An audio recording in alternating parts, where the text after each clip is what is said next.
And now we will turn towards hearing a testimony from Ms. Nayab Ali, transgender rights expert and leader from Pakistan.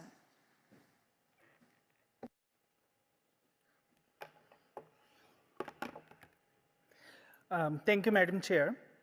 In the heart of Sindh, Pakistan, during the 2022 super floods, I stood on a parched land, surrounded by the kind of devastation that redraws the map.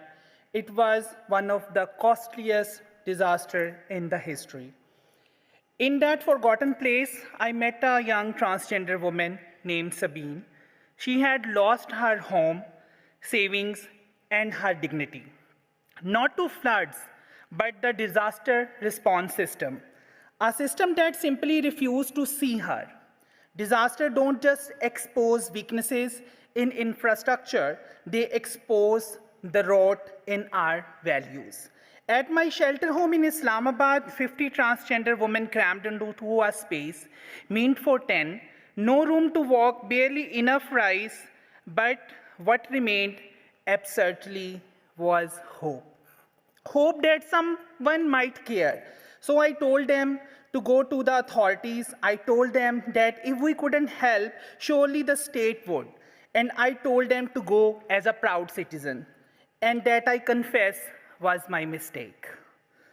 Because they believed me, they walked into the government office with hope I gave them, but instead of relief, the state did what bureaucracy often do when faced with inconvenient bodies.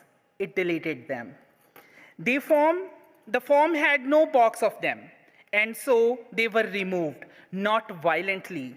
No, that would require recognition.